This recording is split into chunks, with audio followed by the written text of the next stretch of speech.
Құрметті Тыңдай FM арнасының тыңдармандары, арнаға қош келдіңіздер. Бүгінгі мазмұн әйгілі мерген Муса. Мұнда Муса мергеннің жанқиярлық ерліктері баяндалады. Батырымызды тыңдай отырыңыздар. Тарихи хикаят. Муса мерген. Нармантының батыс бөктерінен Сартағой өзенін құлдағанда алдыңыздан Бадамшалы ойпат, сары жазық кезге кетеді. Жоңғар ойпатының солтүстік шығысындағы осы өзенге мінбелеп орналасқан алқапты даланың ақ бұйра теріскені, қысы жазы жасыл өңін сақтаған қызылшасы, шоқтап таққан үкідей желпілдеген ақ шөбі, бұрқыраған жусаны, қалампыр бұйырғыны, баяныш жаңғақ сексеуілі, осы ойпаттың дала жайылымына аса құнарлы мекен екенін аңғартқандай.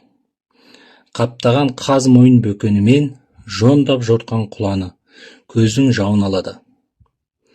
Ұлан қайыр осы саройдан бір өткен жолаушы тамаша табиғат көрінісін қайталап көруді еріксіз армандайтындай.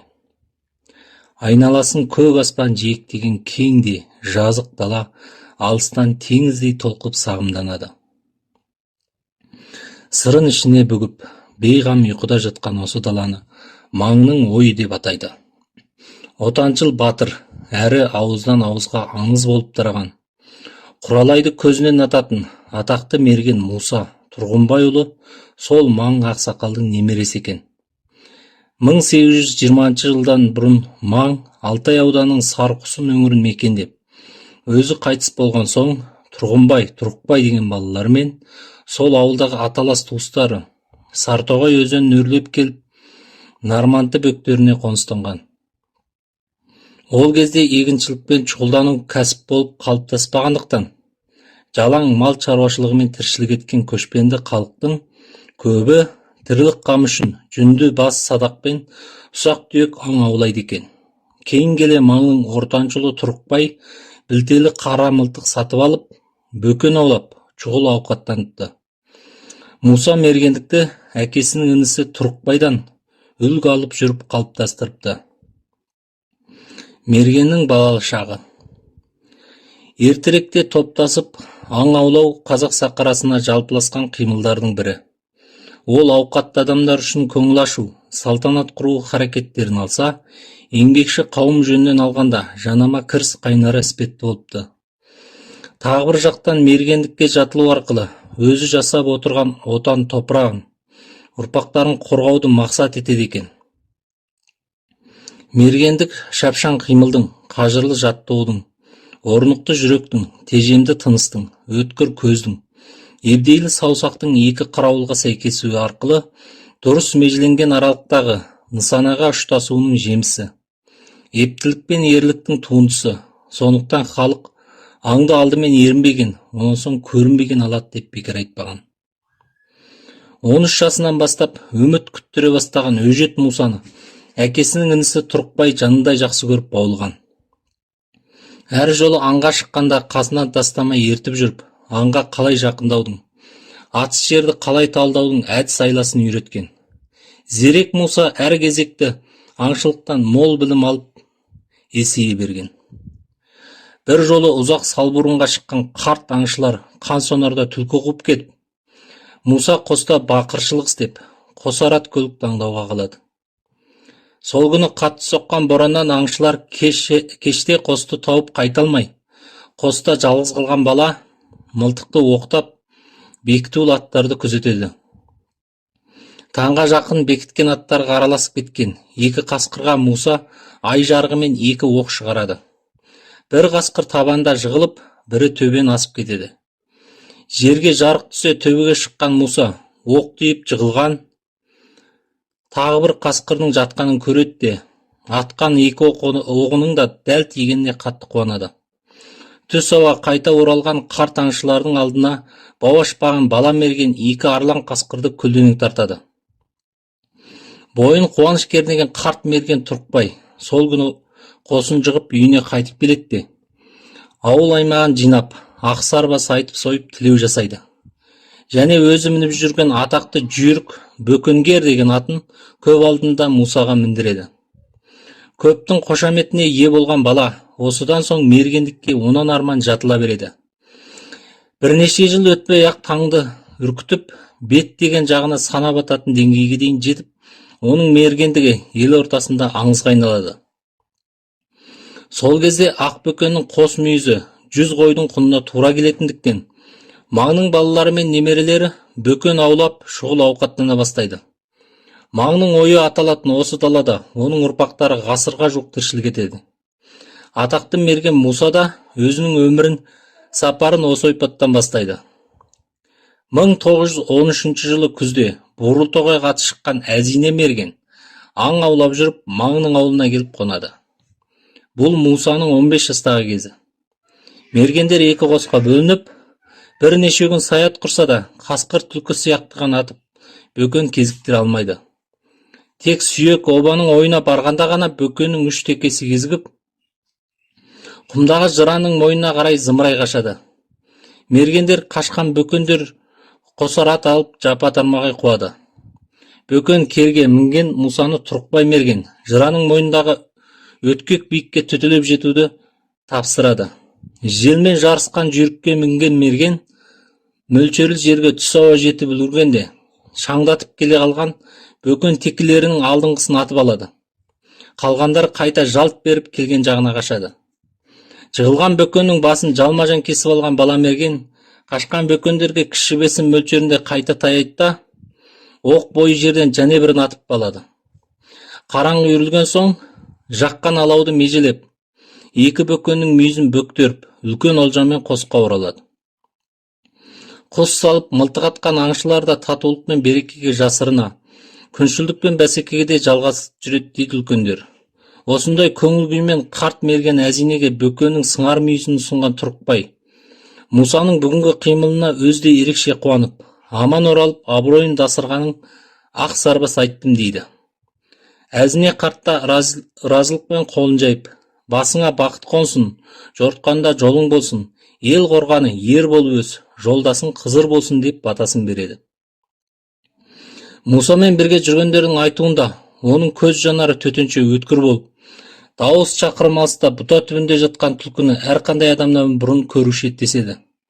Сондықтан ол түнгі ай жарығында атқан аңдарды да көбінше дәл тигізеді екен. Атағы жастайынан Алтай өңіріне жайылған мерген 1933 жылы 12 сәуір нысан ату жарысында 10 тал оқты ойлаған жерден тигізіп, өр Алтайда атағы аңызға айналған екен. Қайралған кек 1884 жылы Шинжаң өлке болып құрылды. Одан бұрын Алтай мен Қобда Бейжіңге төте қарайтын аймақтар еді. Онда Қобдада тұратын уәкіл әкім Санзан Дачин басқарған.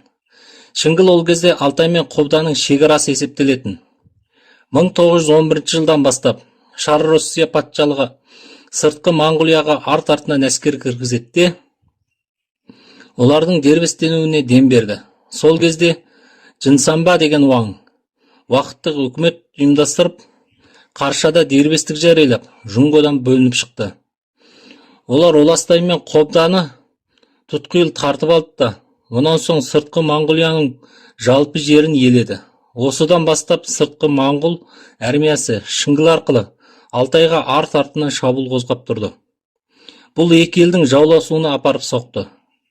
1912 жылы бір рет Асқыртыда Қалқаның армиясымен атыс болғанда, Шыңғылден бір жолда 12 адам өлді.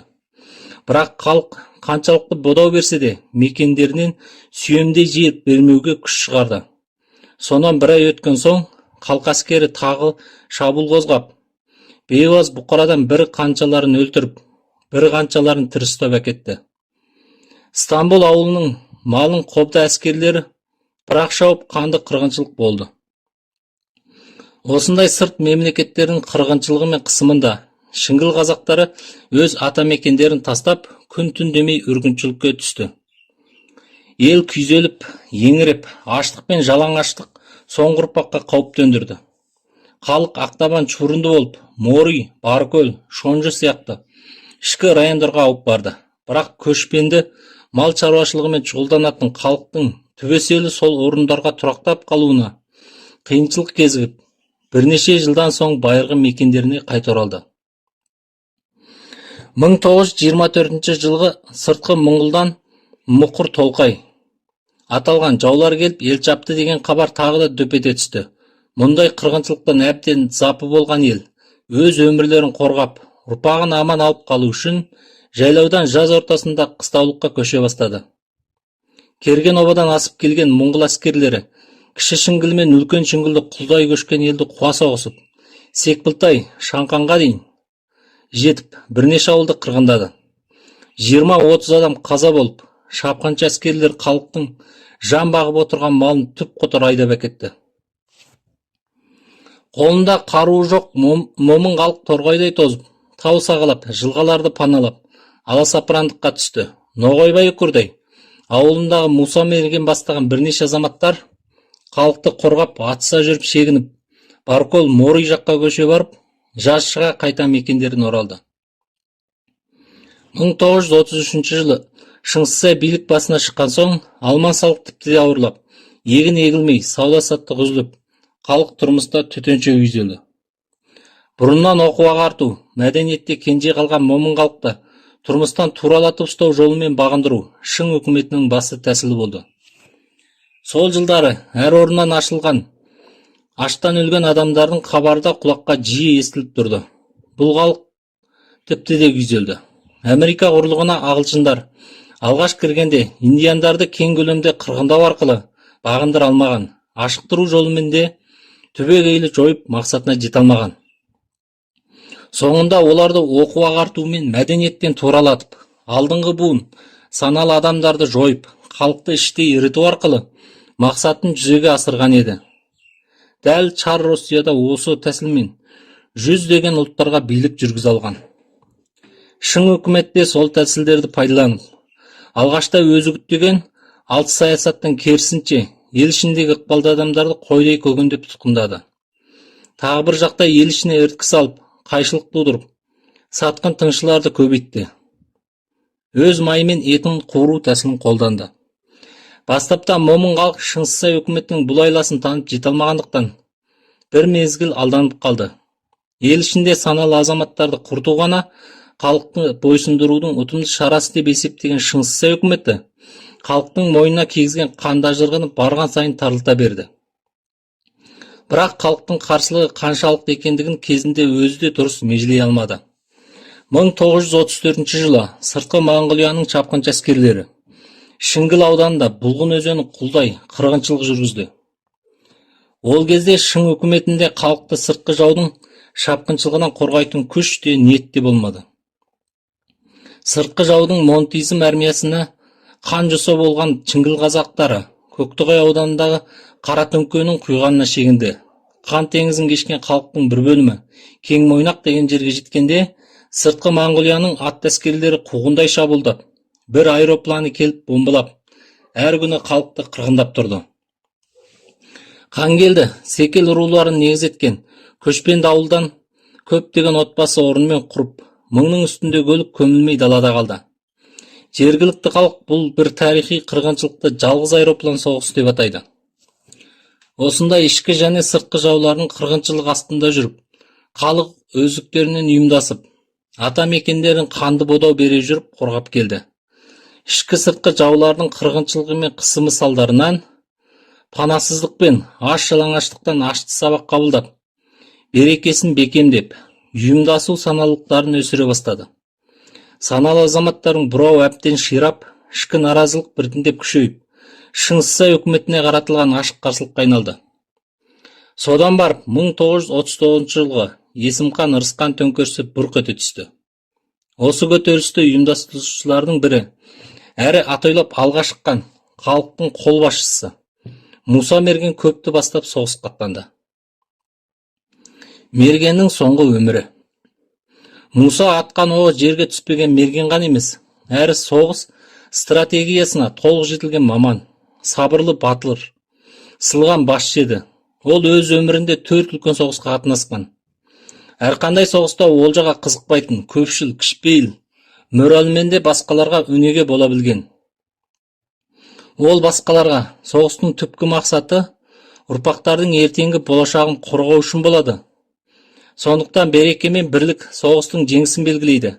Жалғыздап ұшқан түйғыннан топтасып ұшқан торғай артық, деп көпті береке бірлікке шақыратын.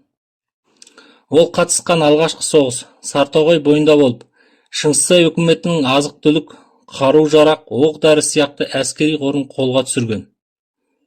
200 түйемен қор тасыған, 70 қарулы әскердің қорғауындағы жаугеш Бата Сартоғай өзенінің солтүстігіндегі биік Қарашоқыдан келіп орналасқан соң, жан-жаққа күзет қойып, ат көлікті жайылысқа шығарған орайда, сол төңіректе баспалап отырған Мұса Мерген бастаған 30-ға жуық көтерілісші оқ жаудырып, олардың жайылыстағы көлігін әкеліп алуына мұрса бермеген. Әрі кешке қараңғылықтан пайдаланып, жауды сырттан қоршап, қоршауды барған сайын тарылта берген. Мұса, Дәуітқан, Зарлық бастаған мергендер жаудың бір қанатын бұза кіріп, ең биік қырауылдағы оқ бүркіп тұрған пулеметті тартып алған. Осы ауыр қарудың өзін іске қосып, олардың шығыс-батыс бөліміндегі қарсы күштерін жоюда шешуші рол атқарған. Жер жағдайына қанық болғандықтан, аз адаммен өзіне саны 2 есе көп жауды сол түннің өзінде жойып үлгерген. Бұл халықтың еңсесін көтеріп, болашақтағы жеңіске деген халықтың сенімін еселеп арттырған. Сол соғыстың куәсындай болған, сол кішкене Қаратау, сонау бастан бүгінге дейін жау шоқы деп аталып кетті. Мұса Мерген қол бастап қатынасқан екінші рет соғыс Жарынты соғысы деп аталады. Шекара өңірде паналап отырған халыққа сыртқы Моңғолия әскерлері 1939 жылдың күзінде соғыс жариялады. Халық өздігінен ұйымдасып, оған қарсы тұрды. Соғыс 20 күнге жалғасып, екі жақтан да көптеген адам шығындалды. Халық қан кешкен, қырғыншылықты бастан кешірді. Сыртқы Моңғолияның 3000-ға жуық әскері, 500-ге жуық көтерілісші мен сол жердегі тұрғын халықты қоршауға алды. Қоршауда арпалысқан ел, бораған оқ астынан ақыл құрап, сол орынның өзінен бекінісін салып, табандап, 10 неше күн соғысты. Бірақ қоршап алған жау шеңберді барған сайын тарайта берді.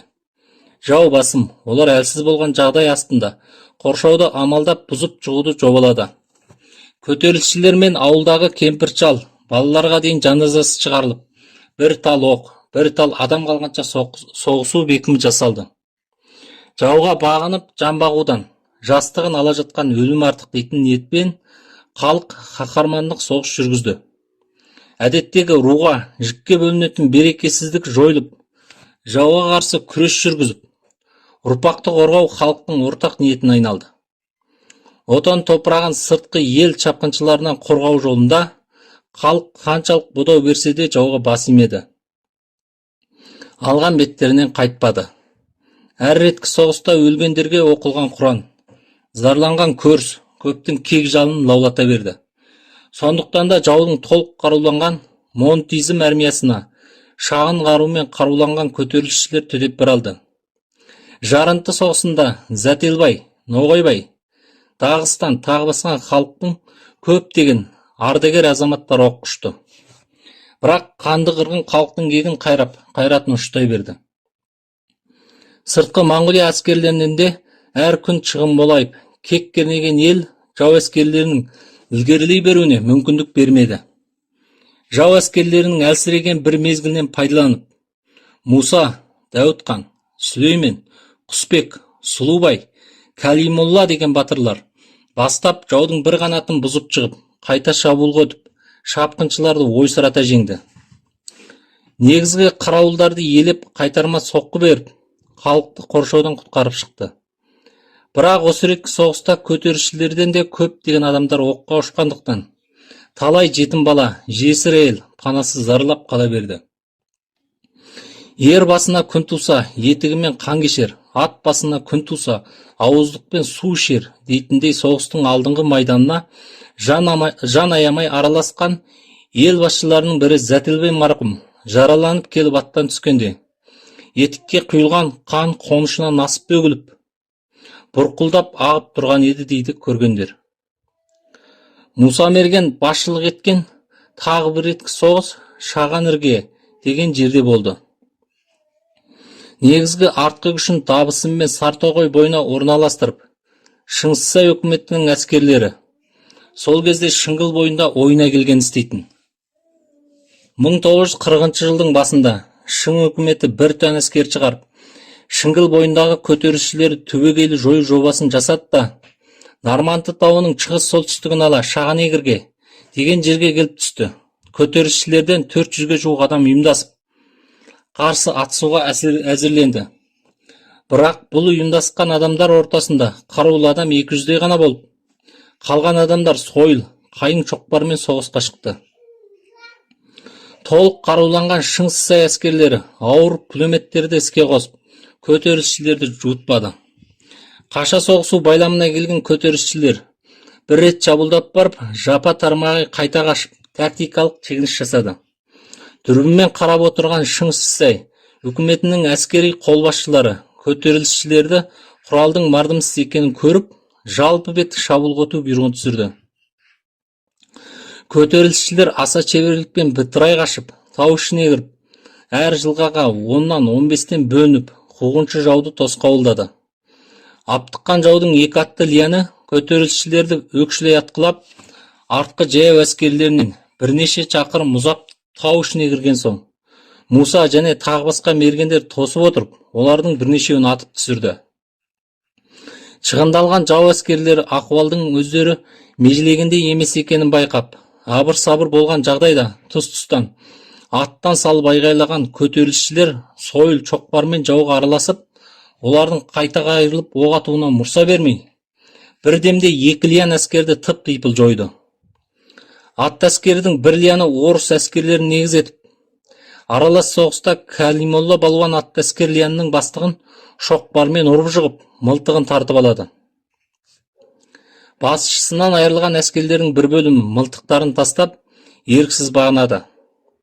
Қас-қағым аралықта жаудан 30 неше қару түсіріп, қаруланған көтерілісшілер арт жақтан шабуылдап келе жатқан жаяу әскер төніне қайта тап береді. Жаяу әскерлердің жазықта қайта орайынан пайдаланып, ат көлігі, сайланған көтерілісшілер биік қарауылдар мен атысқа қолайлы жерлерді бұрын иелеп, атқан оқтарын зая кетірмейді. Далдасыз жазықта қалған жаяу әскерлер төні енді ілгері басудың мүмкіндігінен айырылған межелеп, Дабысынға қарай қайта шегінеді. Көтерілісшілер жаяу әскер төнін өкшілей қып, ойсырата шығындатады. Бұл соғысты жергілікті адамдар күні бүгінге дейін Саратты орыстың басы алынған соғыс деп атайды. Осы соғыстың бастапқы дайындығынан тартып, соңғы жеңісіне дейін Муса мерген бастаған мергендер шешуші рол атқарады. Соғыс болған күннің ертеңінен бастап Шыңғысай үкіметі аэропланмен бірнеше күн үгіт қағазын таратып, шетелдік орыс әскери басшыны өлтірмей тапсырып беру талабын қояды. Бірақ ашу кернеген халық жауға жалынғанмен жан қалмайды деп, Шыңғысай үкіметінің бұл талабын қабылдамайды. Әрі осы соғыста қаза болған ардагер азаматтардың қан бұдау үшін Саратты орыстың басын алады. Сол соғыстың ауыртпалығы мен машақатын есінде сақтаған ел, соғыс болған өңірдегі тауларға Муса мергеннің қарауыл төбесі, Сұлубай шоқысы деп ат қояды. Үлкен тұлғадан алғанда, Шағанегірге соғысында көтерілісшілерден шығын оншалықты мол болмаған. Оның себебі соғысқа ысылған көтерілісшілер соғыс тактикасын икемді де жанды қолдана білген. Сондықтан аз адаммен өзінен бірнешесе мол жауды жеңу мүмкіндігіне ие болған. Әр рет соғыс болған сайын бірлігі бекемделіп отырған. 1940 жылдың күзінде Муса мерген, Жықай, Зұлқожа бастаған 5 адам Қаптықтың Ешкі бұлақ деген жерінде, қазір Жаман Адыр деп аталады, шекара жағдайын барлап келуге барады. Өйткені бұл жер сыртқы Моңғолияның Шіңгілге, Бәйтік арқылы шабуылдап тұратын бір өткел еді. Шолғыншылар бастау басына жеткенде, бастау басында шай ішіп, демалып жатқан сыртқы Моңғолияның 30 әскерінің үстіне түсіп қалады. Қарсы жағда оларды көріп, мылтықтарын алып, шишидің түбіне жата қалып атыс басталады.